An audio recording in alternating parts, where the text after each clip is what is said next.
Bonjour. Donc, on est en lutte en France depuis 2 ans, mais même un peu plus, contre des réformes du droit du travail, dont on sait par ailleurs, parce qu'elles ne se passent pas qu'en France, quels effets elles ont eu dans d'autres pays européens. Parmi ces effets, il y a une paupérisation extrêmement importante du salariat et des classes populaires. Il y a un accroissement des inégalités extrêmement fort. Et il y a le fait que, et ça regarde les syndicats, il y a de moins en moins de travailleurs et de travailleuses en Europe qui sont couverts par des conventions collectives.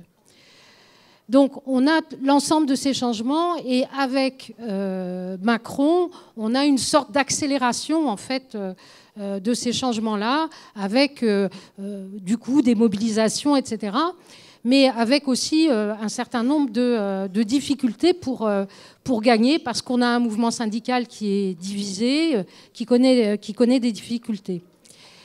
Alors, ma première question, parce que accompagnant, ça a été cité tout à l'heure, ces réformes du droit du travail depuis un certain temps, et là aussi accélérées avec Macron, puisqu'on a eu l'état d'urgence qui a été inscrit dans la loi.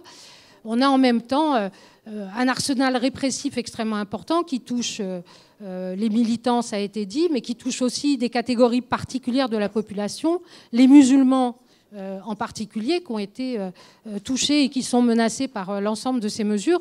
Donc on a aussi une division sociale qui est extrêmement importante.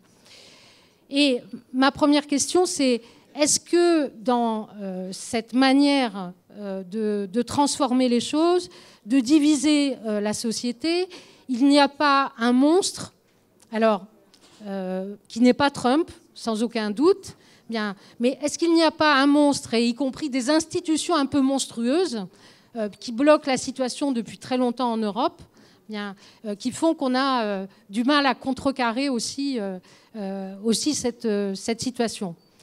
Et j'ai tout de suite une deuxième question.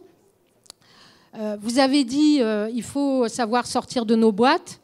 Je pense qu'une grande partie des difficultés du mouvement syndical aujourd'hui, elle renvoie au fait de ne pas savoir sortir de ces boîtes, notamment sur 2 aspects.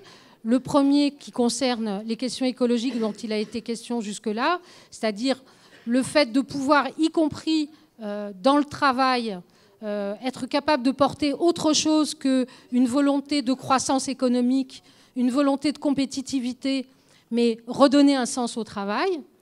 Et pour cela, il faudrait que le mouvement syndical tel qu'il est, ou le mouvement ouvrier de manière plus large, soit capable de se lier avec des luttes telles qu'elles existent. On a fait état de la ZAD, etc. Il y en a d'autres.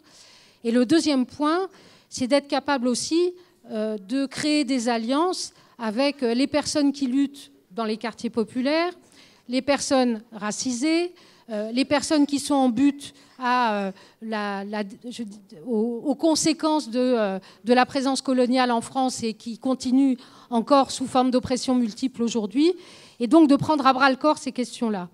Donc ma deuxième question, c'est comment aux États-Unis, les mouvements, parce que ça nous a semblé être le cas après l'élection de Trump, se sont posé les questions de sortir de ces boîtes, et est-ce qu'il y a eu des liens justement entre des mouvements syndicaux ou une partie des mouvements syndicaux, des mouvements féministes, des mouvements écologiques et les mouvements type Black Lives Matter, etc.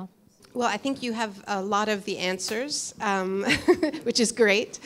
I would say there's been some progress, but not enough. Je crois qu'il y a beaucoup de réponses que vous connaissez déjà, et c'est tant mieux. Il y a eu des progrès, mais il n'y en a pas eu suffisamment. Il y a eu des exemples de coordination entre le mouvement Black Lives Matter, le mouvement des Dreamers, qui était celui des jeunes qui ont perdu leur statut d'immigré, le statut DACA, avec l'élection de Trump, entre le mouvement aussi Fight for 15, qui défendait un salaire minimum pour les gens qui travaillent dans les fast-food.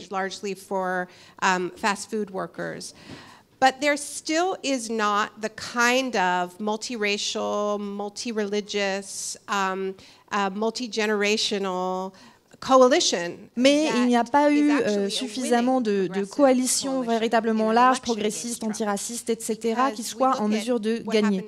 Bernie Sanders n'a pas gagné dans les élections, c'est ce qu'on pouvait vraiment le définir comme un socialiste à l'ancienne, c'est quelqu'un qui a défendu une éducation publique gratuite, un accès gratuit aussi à la santé, l'annulation des dettes des étudiants, le passage au 100% énergie renouvelable, etc.